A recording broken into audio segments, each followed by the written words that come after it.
Oi, oi! Hello and welcome to the most anticipated Dublin Racing Festival preview. It's me and our man, Jamie Wren. We are going to give you so many winners. Jamie, it was your turn last year to smash up day one. And then to be fair, we both did it right on day two. This year, day one looks an absolute doddle for me. I've got some big prize winners in there. Are you feeling confident? No. Yeah. Compared to last year, no, it's tough. It's very tough. Smaller fields are right this year compared to last year in some of the handicaps. But no, it's tough enough. But looking forward to it. Can't wait to go. At last, the restrictions are over. We can have a crack and we can enjoy it.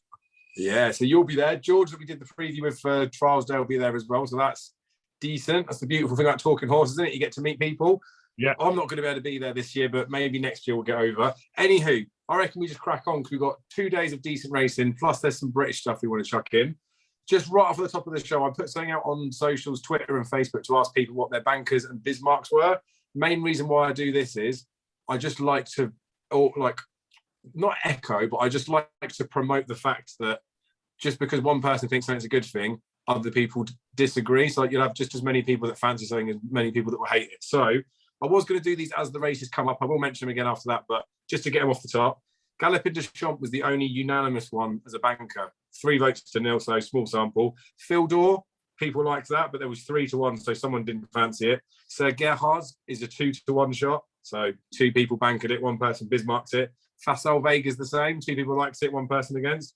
Honeysuckle, 2 people liked, 1 person Bismarcked Honeysuckle. I think that was more to do with yard form, which would have pleased Errol. Someone chucked in Mount Leicester or Leinster as their banker, so you can't really judge the public, can you? Blue Lord had 1 person banker, but 3 Bismarcks against it. So I think interesting to see that. Chacon Poursoir, I mean, I can see why, but 1 person bankered it, 3 people are against it. And then Vauban had 1 vote against him. No one put him in, but small little sample. So just to chuck him in there, you'd think, especially with the prices that some of these are, you'd have a few unanimous ones that everyone was keen on, but it's probably potentially one of those weekends. Last year at Dublin Racing Festival, I can't remember how many it was, but almost every favourite bloody won, didn't it? Willie Mullins absolutely mopped up. I think he's had 22 of the 60 race winners in the 4 years since it's been a weekend Dublin Racing Festival. And I think last year as well, there was 10 Cheltenham Festival winners that ran in the 15 race at Dublin Race Festival last year. So all of those things said, it's one of the most important weekends of the year. So we'll crack straight on. It's the Nathaniel Lacey Solicitors, 2 mile 6. I'll just go through the stats of the 4 years where it's been running. I know it's been going on for ages. We had Gallard de Mesnil, Athletics Exhibition, Commander of Fleet, Tower Bridge. So ultimately, whatever wins this will not win at Cheltenham is the long and short of it. It's a pretty decent looking field, isn't it, to be fair, when we saw declarations then all the way through to final decks. I've already voiced a bit of an opinion on this one, but I will go into it in further depth after. So I'm going to throw the floor to you, Jamie. You tell me who's going to win it. Very good field, Dave, to be honest with you. But the way I look at it, I'm very disappointed, obviously, that we all knew anyway through the social media journey with me wasn't turning up. Now, look, the other side of it is that the Bromhead horses are running a bit crap at the moment. But look, that's to be expected this time of year with him. He targets the Cheltenham more than anyone now, especially the other trainers in Ireland. But I suppose if you look at it, and I looked at it hard, I'm a sucker for hollow games. I fancy him for the Spud race at Cheltenham. I suppose 9-4, 5-1 the field at the moment-ish, 5-2, 5-1, 11-2 the field. I suppose it's a bit skinny on what he's achieved, but I suppose there's something that sticks in my head that when David Russell got him off him in Navan when he won, that he said this horse has plenty of speed, and I like that because it looks like an out-and-out stayer, but if he has plenty of speed at the end of an hour with Bartler, it definitely interests me. I always like Ginto. The others, it's like, will they split Ginto up and hollow games is probably going to happen. Hopefully it will. But the only thing with Ginto is he reminds me a lot of Asterion Phalange. Well, fancy for the Supreme. Jumped right, but will he get away with it at Cheltenham? You don't get away with it at Cheltenham. He's a good horse, Ginto. Probably one of the best Irish novices. He's not obviously rocking up here, but the only thing is, you jump right at Cheltenham, you're not going to win. And that's just my opinion. So I suppose I kind of agree with you in a way that with the form line of the bumper last year that Grand Jury ran in behind Dysart Dynamo, if you think Dysart Dynamo is going to win the Supreme Novices, and you think Ginto's a good horse, you have to be back in Grand Jury here at 5-1 each way. It's just definitely going to be my selection in the race.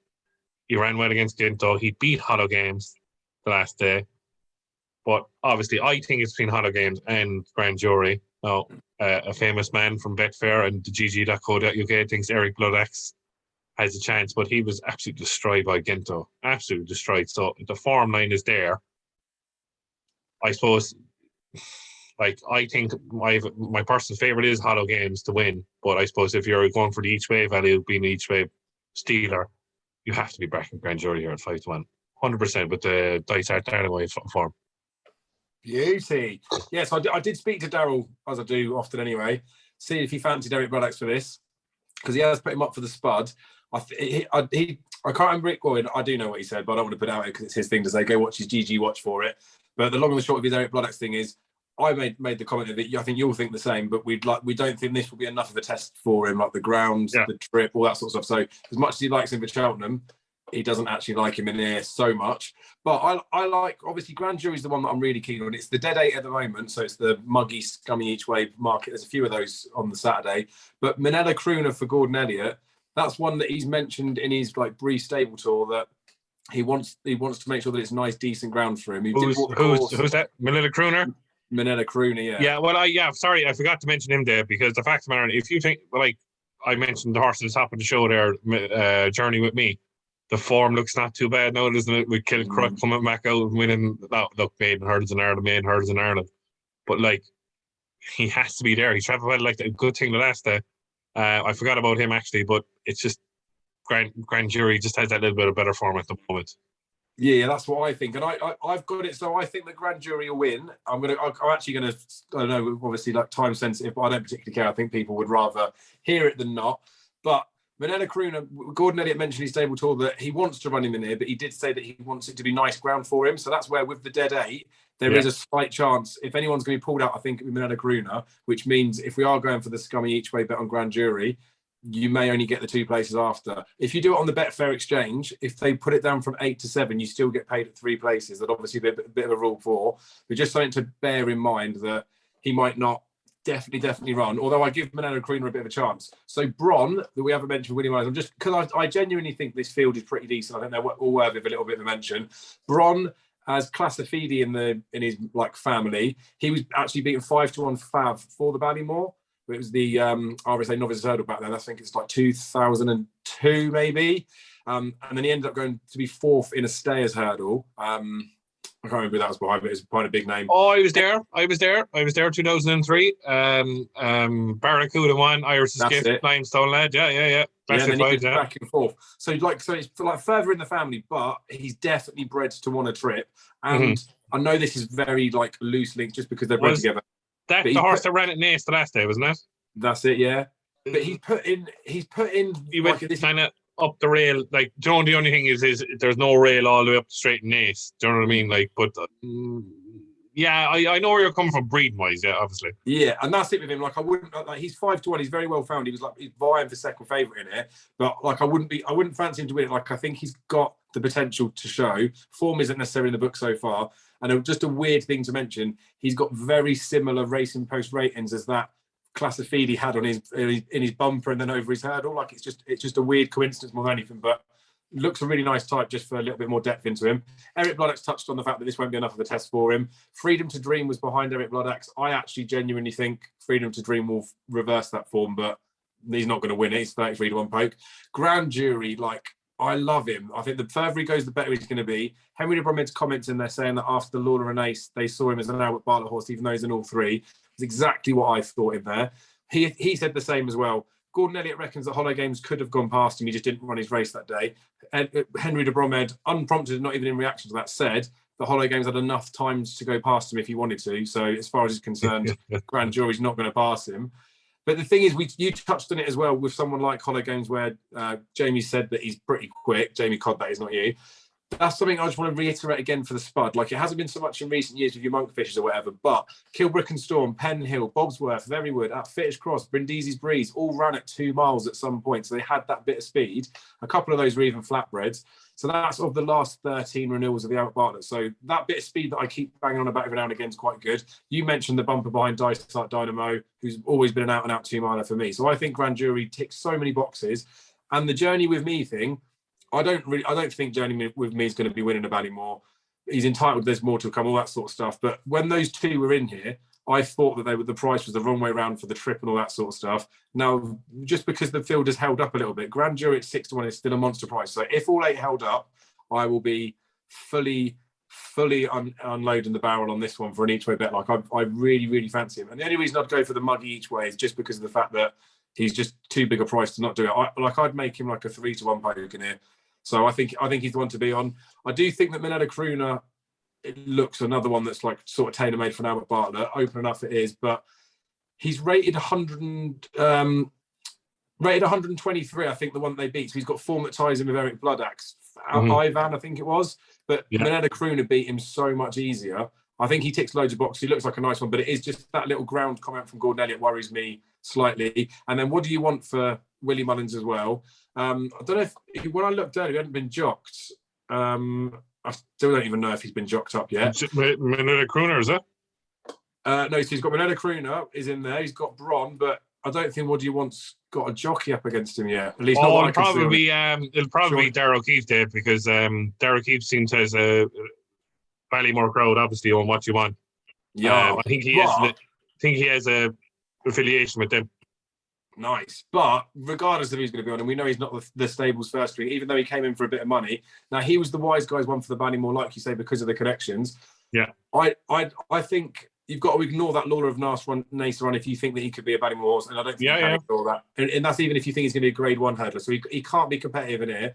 His pedigree doesn't suggest that this extra trip's going to help. All I think they're doing here is running him in another Grade 1 to get him battered, so that when he gets an opening mark, he's going to be given a relatively lenient one in hindsight. For the Carl Cup.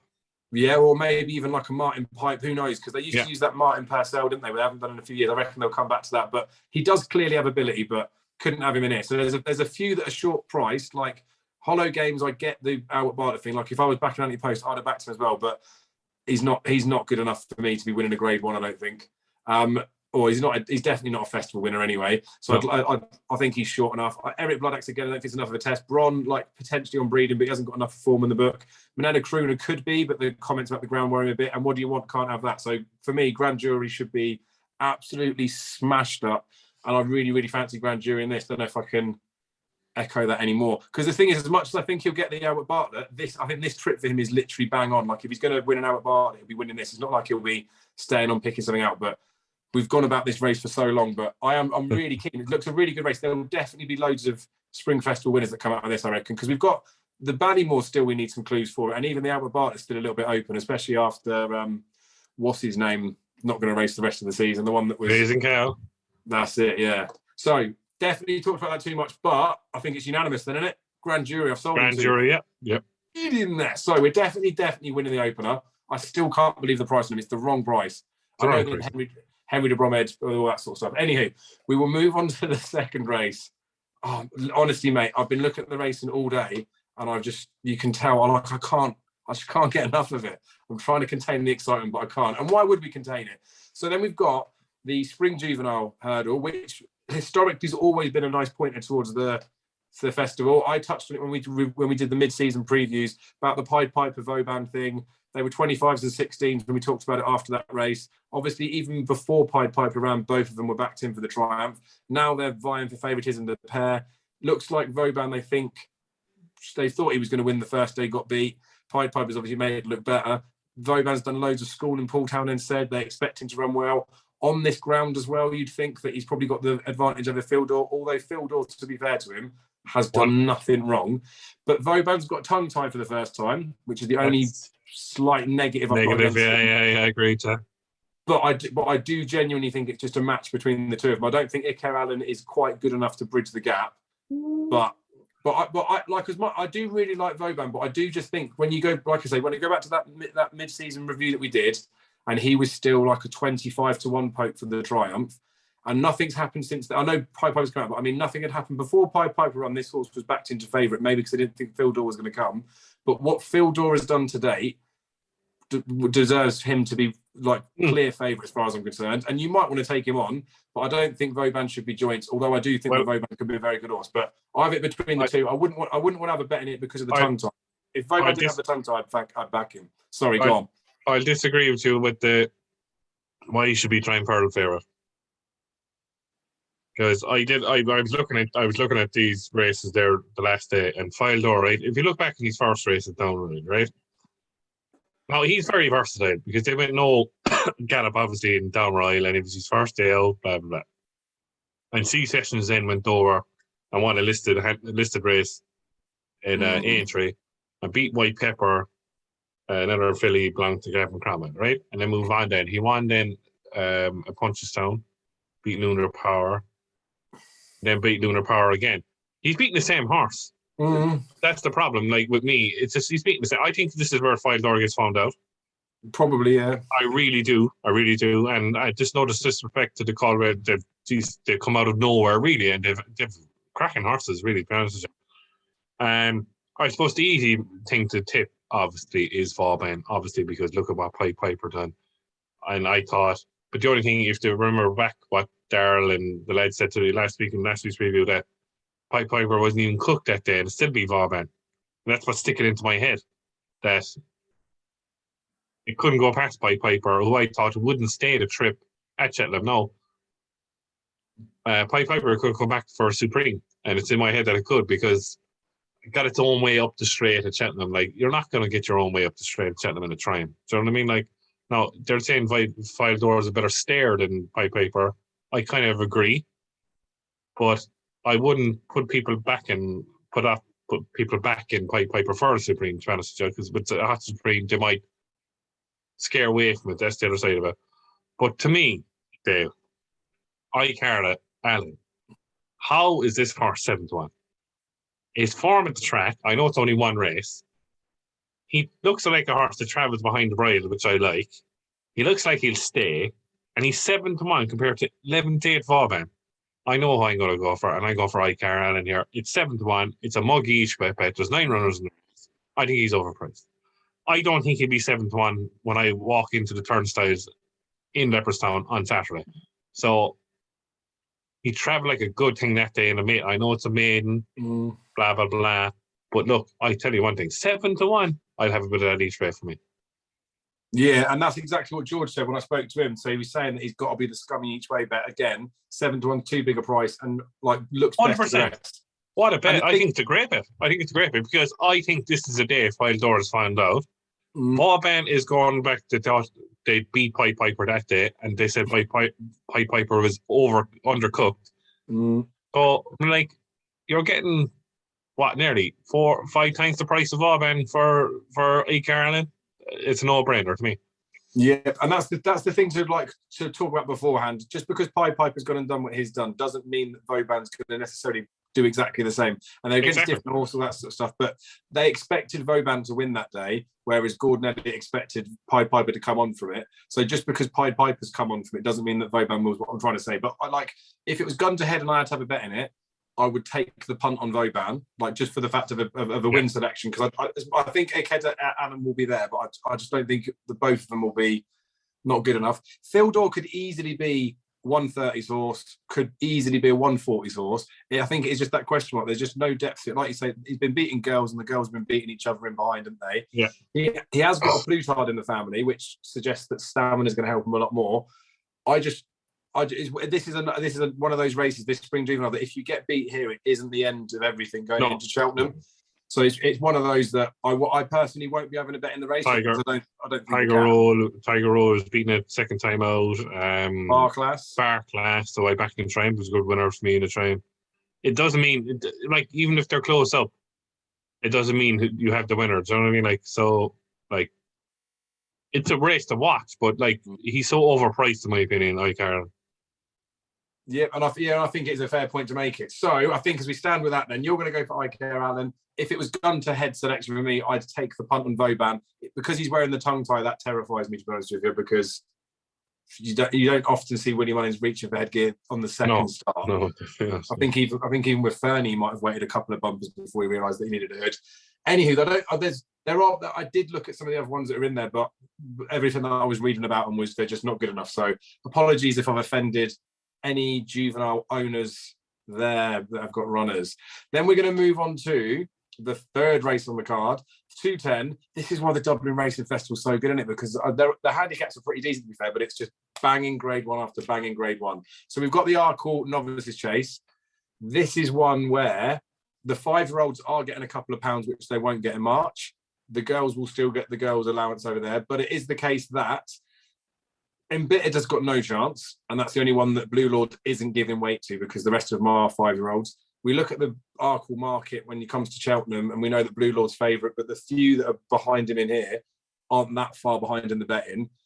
This is going to shake up the Arkle market just for the pure fact that if they finish in a bunch, I think people are going to start latching onto a British horse, which might not be the right thing to do. Or if something spanks them, like if Blue Lord spanks them, giving him a couple of pounds, then he's going to go short for March. But it's important to remember, isn't it, that as much as Fernie Hollow was the Arkle horse, let's go back to the summer, and he wasn't, was he? Appreciate it was the one that was 3-1 fab for this race in the summer, and Fernie was available. I think people have got him on their dockets at 12s and 25-1 for the bloody race. Mm-hmm. So as much as he was short and I fancied him strong, we're now not even into the, like Fernie would have made it a top grade one, but we're now bordering one of those Aintree grade ones at Cheltenham, where it's probably more like a grade 2. Yeah. And then my thoughts on this race, like I to be forced for a selection to go against Willie Mullins at Dublin Racing Festival is just offensive. But there's only 4 that can win it for me: Blue Lord, Rivière de Tel, Horton Couliers, and Saint Sam. I know I've said the French one wrong. Rivière de Tel ran so well against Fernie at Christmas that it makes me feel she's the one to go for. But I still think Fernie has got that touch of the Champagne Fevers. Like, I think if Fernie wanted to, he could have beaten her by 20 lengths. And had he have done that, we wouldn't even entertain Rivière de Tel. So I would end up taking, I don't know, I wouldn't even be able to have a bet in this. Like, I could sway about all of them. I'd be tempted to take a bit of a punt on Saint Sam, because I thought he jumped lovely. I think that Hilton Couliers didn't jump too great. Rivière de Tel could be the one because of how close she got to Fernie. Blue Lord still could be an absolute beast. They took a couple of fences out the last day, didn't they? Which wouldn't have helped him because he jumped so well. So like I just couldn't be confident in the selection. So that's not really helped anybody. But I do think it's well worth watching it, because like if anything wins this really well, then they're going to dot up in the Arkle. But I expect it to be close, to be honest with you. I don't expect something to dot up. What do you make of it? You won't be shocked if any of the 4 win, Dave, to be honest with you. It's a very good race. I can't believe Willie Mullins has thrown the 3 of them in. Honestly, I thought Hot Colour will run in the Marsh or the Turners. Didn't like the way he jumped. No, he jumped left today. He beat Gentleman to Me at Leopardstown. Didn't like the way he jumped, to be honest with you. I suppose if you're on the 4-night Blue Lord and Saint Sam, Saint Sam beat El Barra, another stablemate of Willie Mullins for the Richies. He beat him further than Blue Lord. But the time wasn't great at all. And it was over 2 miles 1, which is this race, 2 miles 1. I suppose if I was going to tip a horse, I thought Blue Lord did the one to step up and trip. Yeah. And that's just my opinion. No, to be honest with you, he probably is the best jumper out of all the 4. I didn't like Hot and Clear went that way. Now, Saint Sam was very impressive, but will Saint Sam, my only thing with Saint Sam, I actually like Saint Sam, but the only thing with Saint Sam is, will Saint Sam keep up with Rivière de Tel like Fernie Hollow did? Are you comparing Fernie Hollow then to Saint Sam? There's no brainer there, like Rivière de Tel. So it's Rivière de Tel for me, to be honest with you. I think with the £7 allowance, I know I was getting £11 from Fernie, but kept with Fernie all the way to the line, regardless of the last fence was taken out, was headed Fernie, came back, and still was at Fernie at the line. The only thing is, you have to remember too, Dave, Blue Lord has had 2 chases. Blue Lord was impressive on the first day, but there was no fences in Navan the last day, right? Autumn Colours only run, 3 times for Willie Mullins and 1 over fences, and so is Saint Sam. Riviere de Tel is running this is his 6J start. Her 6J start, right? It's a no-brainer. It's 5-2. Experience-wise, you have to go Riviere de Tel because the fact matter, we all ran Fernie Hall at 20 Arkle. So it's Riviere de Tel for me all day long. I think she'll win. I think she'll win well too. It is good though, because I know you're saying all day long, but I reckon if I text you in a couple of hours, you'll probably change my mind. But I agree with you. She's got that bit of experience, but I don't know. Like the logic in me says 5-year-olds don't win Arkles. Even for this particular race, I can't remember. I can. I can only remember because I'm looking at a screen now of Irish racing. 2000 was the last 5-year-old that won this race. Frozen Groom for Noel Mead was a 9-4 poke. Since then, it's been 6, but mostly 7-year-olds that have won this race. So again, like the ones that we're looking at, the 5-year-olds, I know they get the couple of pounds, but they get that for the reason. Yeah. I do think that we're possibly taking on Blue Lord just for the fact that Fernie's no longer with us. But it may have been that Fernie wouldn't have even. I mean, Fernie would have definitely won in it. I think. Again, if it was gun to head, it's not anything like original. But I think Blue Lord will win this. I just hope he wins it impressively, because if he just scrambles in front of them, it's just still be the question of whether the British can get near him. But he's definitely a better horse over fences than he was over hurdles, and he did show glimpses of promise over hurdles. Like you say, maybe could have gone to the Ballymore, would have been a different result. Would have got close to appreciate it. And we've seen lots of 2-mile horses do that. They get beaten by a better horse in the proper grade ones over 2 miles, but then when they step over fences or when they step up in company, they come into their own. Like even Footpad, everyone talked about him ended up being like a Gold Cup horse, saying that he needed to stay. Everyone thought he was a marsh horse when he won the Arkle. I'm not saying Blue Lord's anywhere near as good as him. Just think it's those types of horse in it that you do want to stay if you want to be a 2-mile chaser.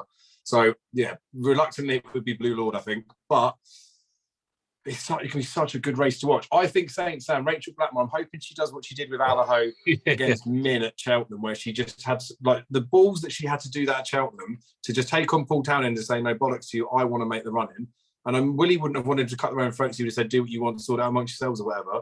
She's going to do that in here. And I'm guessing Blue Lord's just going to sit behind and think happy days. Just let them two tear off in front of each other. But I don't think it'll be a negative for either of those. Like Riviere de Tel can be a little bit keen, but she was a bit keen to Fernie, didn't seem to stop her. I don't think these two will light each other up. I think these two will help each other going out in front. Because they'll maybe settle because they'll both be going as quick, but could set up a Blue Lord. Like genuinely, I reckon that is, as much as it's not the class people are saying, I genuinely think that's going to be one of the races of the weekend. Can't wait to see it. So, can we move on to any more confident selections? Now we're leaping into the first handicap. I've got one that I'm pretty keen on, and this starts a little trends fancy thing for a couple that I've got on Saturday. And I'll be honest with you, like I think even Bet365 are doing 6 places each way on here as their standard terms, 5th of the odds, because there's so many runners. No doubt someone will be giving ridiculous amounts of places on there. I genuinely really fancy one in there, and then I fancy one later on as well. But I'm going to let you go first, mate, because this is definitely a race that, as much as I do fancy one, there are 3 or 4 that I can probably have a couple of quid on, because especially on exchange prices, there'll be big price runners. One thing I will mention before you kick off is just that I was looking at like this race and the history of it. And obviously we've had 4 proper Dublin racing festivals, although there has been these versions of the race at the same track beforehand. And like looking at the last 7, I think we've had one top weight, or one win off 11 stone 10. We've had another one win it off of like 10 stone 10. But other than that, 5 of the other 7 have won it off 10 stone 4 or lower. So it tends to be maybe something really low down the weights that can go well. Anywho, enough said from me. What do you make of the race? I think I have an absolute good thing here, though. And it's actually the very bottom horse called Right Place, Right Time. And Rachel Blackmore's on it doing 10 stone. Was favoured for the old Betfair Grade 3 race, the Betfair Fixed Brush. Was 11-4 that day. Orby's legend is Frank de Form. If you go back, you could go back a bit. Keep going back. And Gorham Park one day. It was 3rd behind Streets of Diane, who was fancy last year for the Abbott Bartlett. Florin Porter was 2nd. Right Place, Right Time was 3rd. I think this is absolute off. What? 116, 113 even. I think this is absolute good thing. It opened this morning at 14-1. I had a little bit, small bit each way. 8-1 now. Oh, what a bet. I think this is the bet of, like, I love handicaps, as you know. What a bet. It's definitely Rachel Blackmore booked Come on, get on. Yeah, and it's good as well because I watched the Let's Talk Racing thing yesterday just because I was just eagerly excited. I just needed to hear some more stuff. Well, not just that. Sorry, we're mental here, not Let's Talk Racing. No, so, I know. No offense to Andrew Blair White or Josh Stacey. If they want to come on, let them come on. But Josh was keen on right place, right time. He put him up at 20. Shout out to the lads there. Shout out to the lads. If you want to come up to talk to me, you'll get the 2 words, and I'll talk to you then after the racing.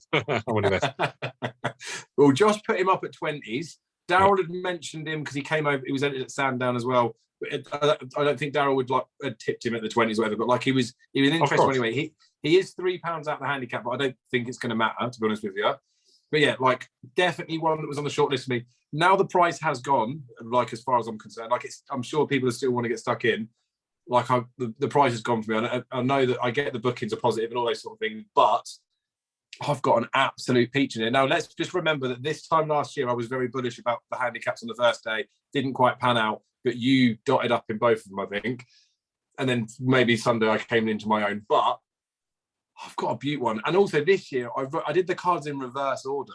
I started with the last race back, and then I started doing some work on a horse in the penultimate race, which then ties into this race. I can't believe how much I'm talking. People are just literally sat there going, come on, Dave, spit it out. So I've shortlisted it down to a few of them. I'll just crack on with the one that I like. The one that I really like in here, despite me talking about the weight thing and wanting to be near down the bottom of the weights, is Top Moon for JP McManus. He's got plenty of entries in here anyway, which isn't unreasonable or unlike JP to do it. But I feel like when he chucks a few in here, it means he's having a good go with at least one of them. And then he entered him in Washington weekend to get a handicap mark, obviously. Yeah, but later, but none of that matters. Don't you worry about it. So you're basically insinuating that because he's done that, he's not going to win here. But I'm opposite to you. So do you remember a young jockey called Simon Torrens last year that had 3 up at the festival, big prices, and we waved the sea and dropped the anchor? Yeah, I remember that. We were all over him. Well, this year it's not about Simon Torrens. It's about Shane Fitzgerald. This guy is literally. I feel a little bit bad because there are a few people from the Met office that watch this, but or the Metropolitan Police. He is literally stealing those £5 that he claims. It's unbelievable. But basically, there was one in the penultimate race, which we'll come on to later, but I'll just say it now anyway. It's the Wave of the Sea. I was making a bit of a case for him. We'll just dig into a bit more because I looked at that race and I was like, I can't be overly confident on something, but that horse has obviously won at the festival the last 2 years, this Dublin Race Festival, Wave of the Sea. Anywho, looked at the jock, looking at his bookings, thinking, how does he do in handicap chases? And we'll come on to that when we go to that race. But he's got a really strong affiliation with top owners. So like a Gigginstown and Gordon Elliott, they use him in big prize money races. He gets on a horse first time and he gets big price winners. So he was on December who won the Kerry National for the Gigginstown. Absolutely. Well, he was third in the Munster National with this boy behind on the ropes over fences. On the ropes and a horse that who I like for a handicap soon in the next couple of races. Yeah, exactly. So that's decent. He was behind in this race last year when he was £6 higher mark when he was behind a Wave of the Sea in the handicap chase, which was over a little bit short, but this trip will suit him better. So I know handicap and hurdles don't necessarily go in. He had a little spin over hurdles the last day over the minimum trip and actually ran really well, but 2 miles spin over hurdles after not doing 2 over fences is obviously just a confidence booster just to set him up. But the 2 races that normally lead into this, there's one at Navan at the beginning of December, and then there's the Leopardstown one at Christmas.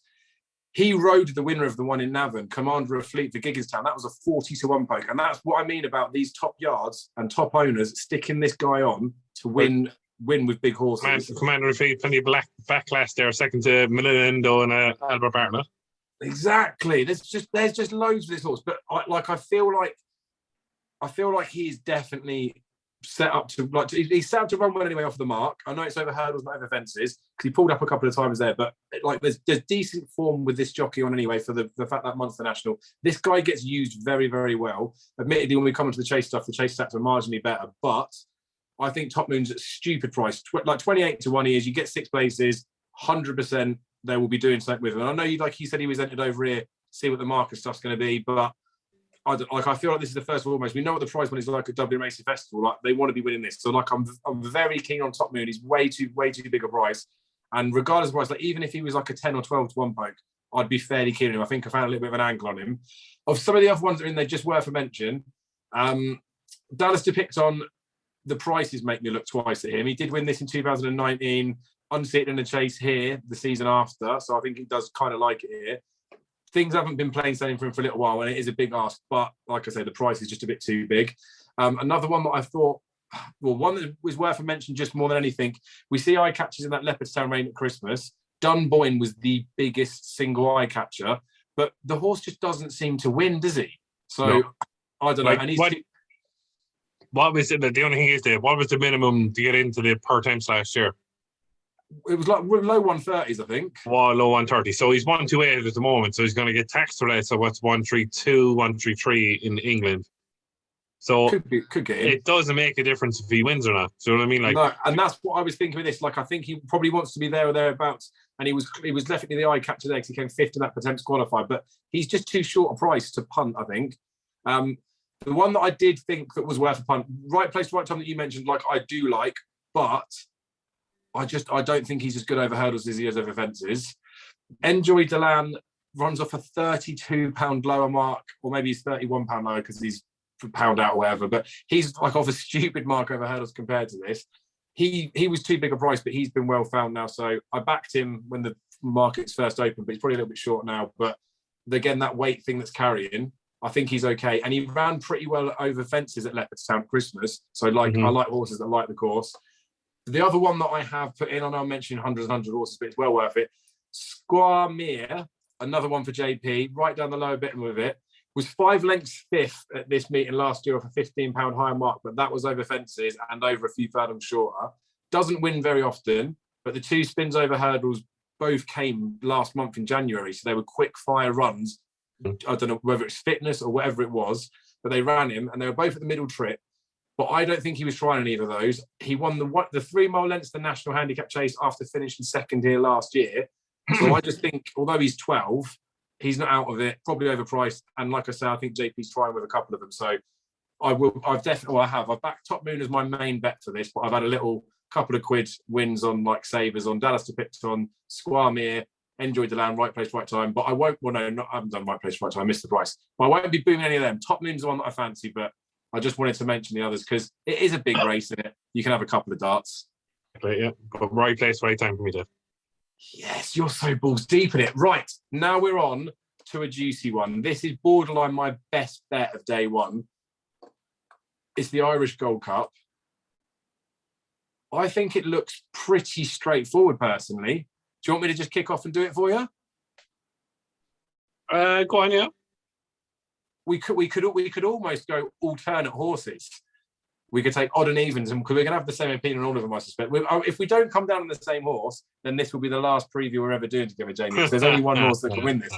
Right, so for me, no, everyone will say the same thing. We all get it. Asterion Forlonge, A, left-handed, and B, can't jump. Like, is he even going to get round? We know he's clearly capable of doing it, but I just don't think he's ever going to win a Grade 1 doing what he does. No. Silas Emery actually is ridiculously interested at 66s, just for the pure fact that I think so many of these other ones, just because of their names, there's reasons what I will say that I don't fancy so many of them. I reckon he may end up being third in the race. So he's one for the Tricast, so keep him in there. Conflated's no chance. Delta Work posted his worst racing post rating for about, I don't know how many years, like 3 years or something the last day. Like, he looks gone. And I like Delta Work, and I've made enough excuses for him in the past, but I'm over Delta Work now. He's gone. Don't care about him anymore. Froden, I'll maybe save him towards the end because it's better. Janadil, I don't think he really, really, really wants this trip, but they think he does, but I don't think he does. So I'm happy to put a line through him. We'll skip past Ken Boy because we'll save him for the last bit. Manella Rindo, the horse is much better at Cheltenham, but we know how, like, I think it seems to have been forgotten a little bit because Alvin Photo's come back and won a Gold Cup after. But Gold Cup winners, a lot of them find it hard, especially the season after, to keep winning after. So, like, look at Long Run. I know he's around the era of Couto and Denman, but he had one Grade 1 win from 16 run after, only won 3 times. Bob Worth won 1 Grade 1 after from 10 runs. That was his only win. Lord Windermere was 0 from 12 after. Coney Gree won 1 out of 8 after, and that was a crappy listed chase win where he was like 1 to 10. Native Rivers won 3 out of 11 since he won the Gold Cup, and all 3 of those were Grade 2s. So the point I'm making is, just because he's the reigning Gold Cup champ and he did it nicely and he's won 2 times at Cheltenham, there's enough to take him on, and they're not going to be trying to win with him today. There was enough problems with him at Kempton. This will just be a case of getting him on the race course. They probably won't even care if he pulls up. So you'd be mad to back Menelarindo. So he's out of it for me. Hence why I think Sidus potentially could be third place. Frodon's got no chance in this planet of keeping up with Kenboy early. And Nichols has said it. Even Bryony mentioned it a little bit. He doesn't have to be ridden from the front. And anyone that starts talking about a horse tactically, saying they don't need to do something, is basically the new Betfair ambassador. Mm-hmm. Boys, yeah, both of them are in there, aren't they? I'll tell you, like, yeah. It's a good sign. I won't be controversial, Dave. I won't be controversial. But Frodon, they're saying these, making these comments, and I know sometimes you read into stuff that's not there, especially with Nichols. Would you back? To be honest, Dave, not being smart. Even fair play to Paul Nichols for coming over. Yeah. But you'd be seriously worried about his form at the moment. Yeah, but the thing, but he's not going to he cannot go with. Kenboy. I'm going to tip a horse that we'll get at it later. But I know Frodon came over and did what he did before, but that was a race that we know other horses weren't trying in. I know the Galvin run behind makes it look better, but they were using that as a springboard for something else. Frodon was there for his A-Day. This is his A-Day, and I've talked about some other horses that can't win, maybe use it for another springboard like Menelarindo. Kenboy round here is an utter force to be reckoned with. Let's not forget, this was the horse that Ruby Walsh retired on after he spanked Album Photo. Like, the horse is an absolute aeroplane. Paul Townend hasn't done so great on him recently, but used to ride him loads back in the day because he used to be a second string, and obviously Ruby was the main jockey. He gets on well with Kenboy. The fact that he's back on is a massive plus to me. Frodon trying to go with Kenboy will help Kenboy because it won't light him up so much. I don't think. I think he'll be happy to have some company. But Frodon cannot live with Kenboy, I'm telling you. And for me, Kenboy is a monster bet in the Gold Cup. So, Jamie, if you disagree with me, I'm cutting this off now and we're not previewing the rest of the card. But you're entitled to have your own opinion. Who do you fancy? Kenboy. Yes, he wins, doesn't he? Shit's on. It's Kenboy's. This is Kenboy's last Grade 1 that he'll ever win. To be honest with you, this is his day. Was third last day to Plutar and Gavin, close up. Got his ground. Will take on Frodon. Lindo is no chance. In my opinion, Asterion Falange, I backed him in the King George. Left-handed, no. Loves falling, obviously. I love him. I love Asterion Falange.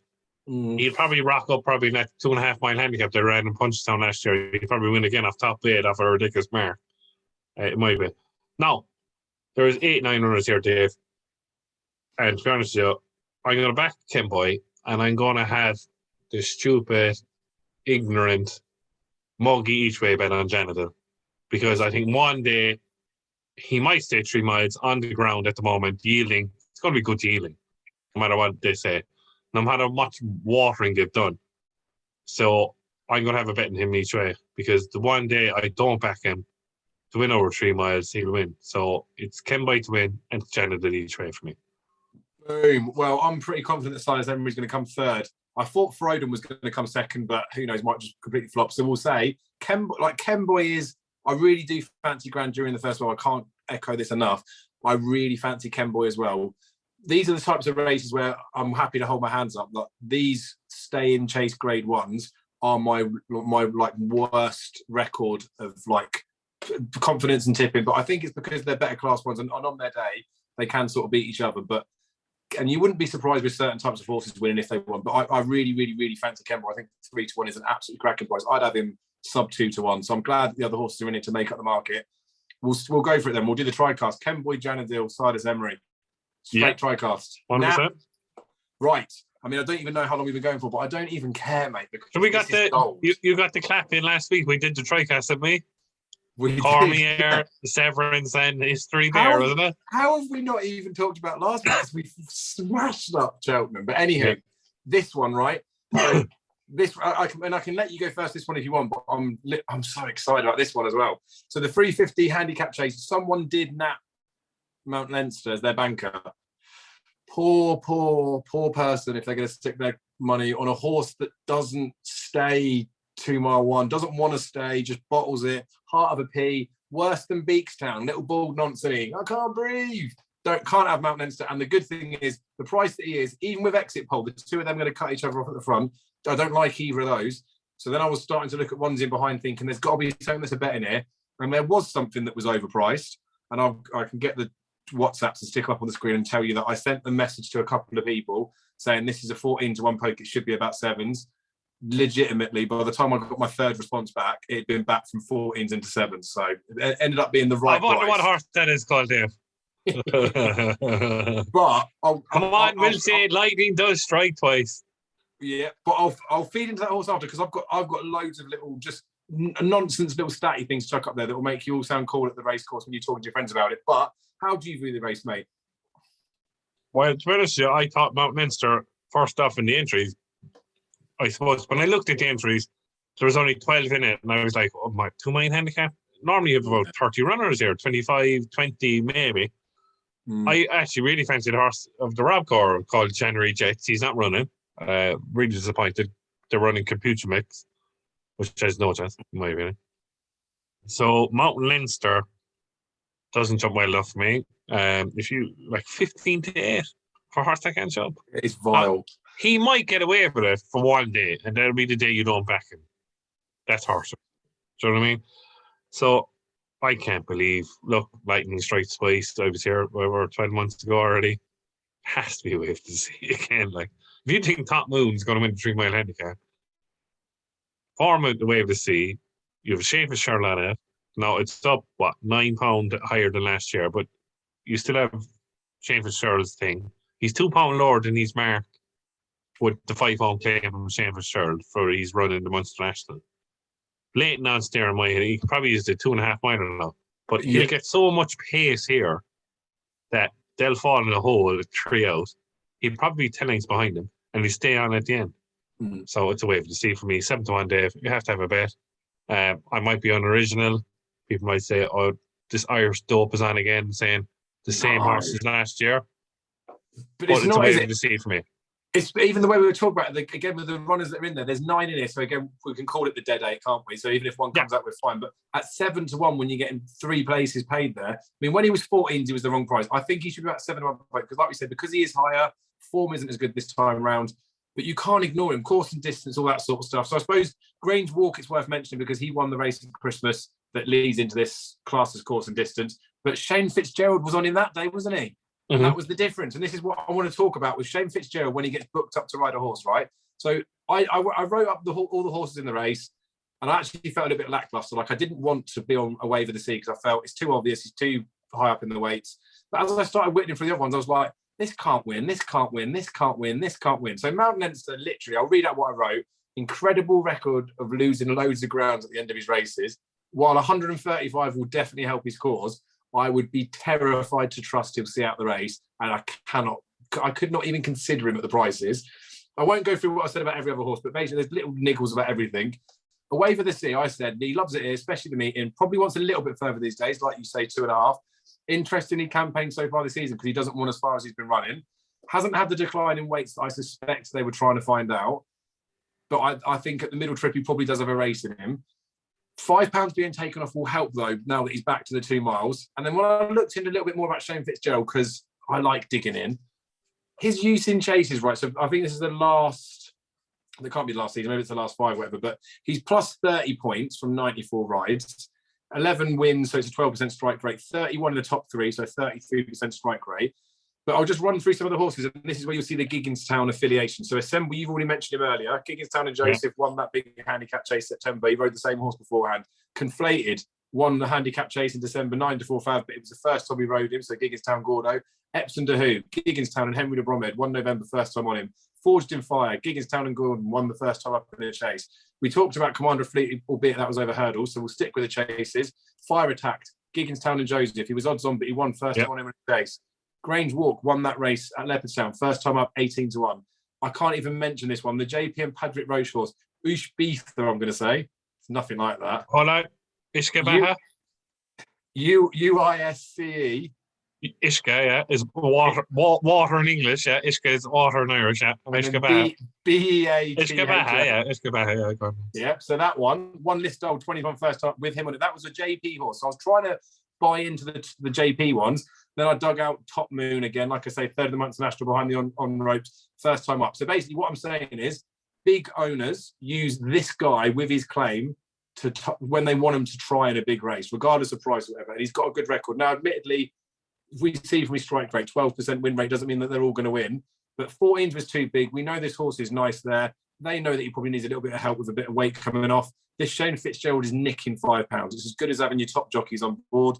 So, like, yeah, a Wave of the Sea, especially the muggy, scummy each way bet. Like, I worry that he might find one too good, but he cannot not be in the first three. I still think he'll win. I still think 7-1's reasonable. So, unanimous. That's what I'm saying. This year's Simon Torrens. Shane Fitzgerald just back whatever he's on. Done. Race done then, isn't it? Done, yeah. Right. So we'll move on to the bumper. Yeah. This is a very good race. This is a very good race. Proper race. So my views on this would have been, they still are exactly the same. Like Facile Vega, I feel like is the one to beat, but I could not back him at the price. Like I'm just a bit down with the price, so I couldn't back him. I won't have a bet in the race. I'll just be watching it. Anyone away from Facile Vega you like? I suppose they've all clocked great times. Do you know what I mean? I'm obviously very disappointed that American Mike's not running. I'd love to see it, but obviously going straight for the festival, that's fair enough. If all, like, course form, you'd have to go with Facile Vega, clocked a great time, beat Joyo Machine, who won at Navan, and won very well. Do you know what I mean? Sander Clegg clocked a great time, Punchestown. So did the Big Diane. The Cromwell horse clocked a great time at Navan as well. So it's a really deep race, but like, what's my point of tipping an 8-11 shot in Facile Vega? I suppose if I was tipping a horse after him, would be Sander Clegg. Yeah, I thought he was very impressive. Clocked a great time, same time as Punchestown as the Big Diane. I think he's potential, but I suppose looking at me, I back Facile Vega at a big price for the bumper. 8-11, obviously, it's up to you if you want to plough into it. In a grade 2 bumper, Leopardstown, get out stakes, it's up to you. But like, my ideal winner, I hate to admit it, is not John Shot, it's Facile Vega. Yeah, and I think that's pretty much nailed it in a nutshell. Like, it's the most likely win in the race. The price is very unattractive, and because there's 7 in there, you try and look for something to scummy each way bet. And unfortunately, there are 2 or 3 that could fill that second spot, I think. So I reckon we could probably leave day one there. You happy with that? Perfect, Dave. Thank you.